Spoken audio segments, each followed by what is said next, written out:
اور حدیث بھی ہے، نبی کا فرمان بھی ہے، صحابہ کرام کا مجمع ہے، صحابہ پوچھتے ہیں یا رسول اللہ جب آپ پر درود پڑھا جاتا ہے تو قریب میں رہ کر پڑھنے والے بھی درود پڑھتے ہیں، دور سے رہنے والے بھی درود پڑھتے ہیں۔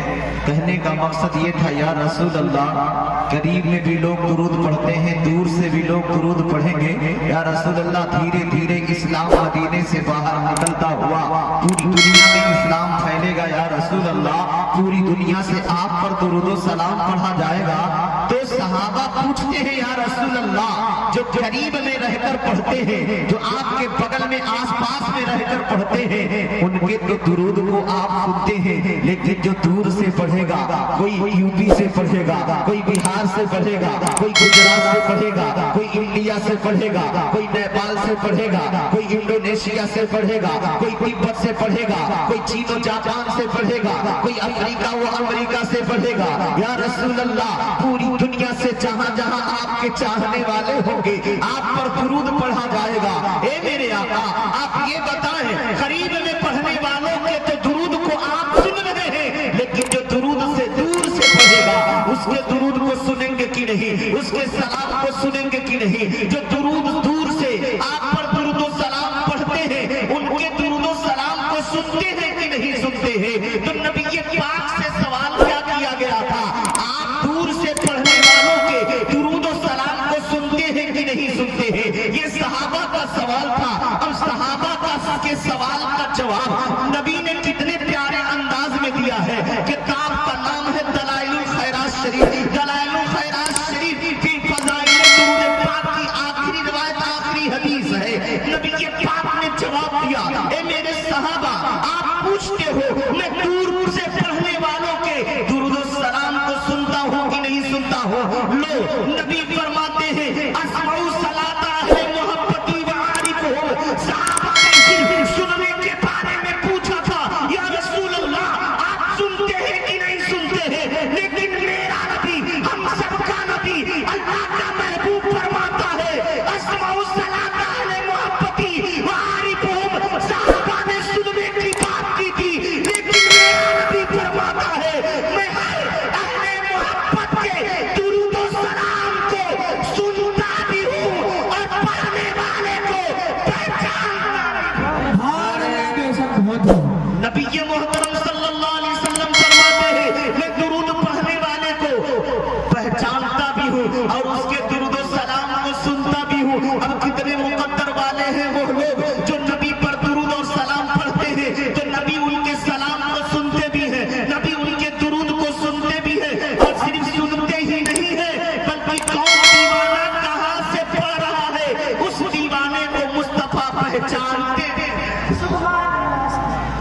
ایک شاعر کہتے ہیں ہم یہاں سے پڑھیں وہ وہاں سے سنیں، ہم یہاں سے پڑھیں وہ وہاں سے سنیں، مصطفیٰ کی سماعت پہ لاکھوں سلام، مصطفیٰ کی سماعت پہ لاکھوں سلام۔ بات اور ذہن میں رکھیے گا ہم جب سلام پڑھیں تو یہ عقیدہ بنا کے رکھیں ہم کہیں سے بھی پڑھیں، چاہے اپنے جلسوں سے پڑھیں، چاہے اپنی مسجدوں سے پڑھیں، چاہے اپنی عیدگاہوں سے پڑھیں، چاہے اپنی محفلوں سے پڑھیں، چاہے اپنے گھروں سے پڑھیں، چاہے اپنے کھیت میں پڑھیں، چاہے ہم کہیں سے نبی پر درود و سلام بھیجتے ہیں ہم یہ عقیدہ بنا کر بھیجا کریں ہم کہیں سے بھی پڑھتے ہیں ہمارے نبی موجود ہوتے ہیں، ہمارے نبی سنتے ہیں، ہمارے نبی حاضر بھی ہوتے ہیں، اور یہ عقیدہ بنا کے رکھنا چاہیے ہمارے نبی حاضر بھی ہیں، ہمارے نبی موجود بھی ہیں، ہمارے نبی سامع بھی ہیں، ہمارے نبی سنتے بھی ہیں، ہمارے نبی حاضر بھی ہوتے ہیں۔ اور اس کی دلیل میں آپ کو دیتا ہوں، چند منٹ میں ایک دلیل لے لیجئے، انشاءاللہ آپ کا ایمان مضبوط ہوگا۔ ہم نماز پڑھتے ہیں اور نماز پڑھنے کے بعد جب نماز پڑھتے ہیں پڑھتے پڑھتے جب 2 رکعت مکمل کر لیتے ہیں تو 2 رکعت چاہے 4 رکعت والی نماز ہو چاہے 2 رکعت والی نماز ہو، جب 2 رکعت والی نماز ہوتی ہے نبی پر ایک بار سلام بھیجتے ہیں، 4 رکعت والی نماز ہوتی ہے نبی پر 2 بار سلام پڑھتے ہیں۔ اب آپ غور کریں جو آپ نماز کے اندر جب تشہد پڑھتے ہیں تو تشہد میں ہی ایک جملہ ہے، ہم کہتے ہیں تشہد پڑھتے پڑھتے جاتے ہیں تو اسی میں کہتے ہیں السلام علیکہ ایھا النبی، کہتے ہیں لیکن بہت سے لوگ سوچتے ہیں نماز پڑھتے ہی نہیں تو جانیں گے کیا. اب افسوس تو یہ بھی ہے نا، مسلمان ہر کام کے لیے وقت نکال لیتا ہے لیکن نماز کے لیے وقت نہیں نکال پاتا. ماں بہن بیٹیوں آپ بھی غور سے سنیے گا، نہیں ہے بلکہ اللہ فرماتا ہے وما خلقت الجن والانس الا ليعبدون. تم ناچنے کے لیے نہیں، شراب پینے کے نہیں، جوا کھیلنے کے لیے نہیں، قمار کے لیے نہیں، جہیز لینے کے لیے نہیں، بلکہ تمہارے آنے کا مقصد ہے اللہ رب العزت کی بندگی کرنا، اللہ کی عبادت کرنا. ہمیں گناہ کے لیے دنیا میں نہیں بھیجا گیا، ہمیں خرافات کے لیے دنیا میں نہیں بھیجا گیا ہے، بلکہ ہم کو دنیا میں رب کائنات کی عبادت کے لیے بھیجا گیا ہے، اللہ کی پرستش کے لیے بھیجا گیا ہے. اور اللہ فرماتا بھی ہے وما خلقت الجن والانس، کہ انسان اور جنات کو صرف اور صرف اللہ کی عبادت کے لیے بھیجا گیا.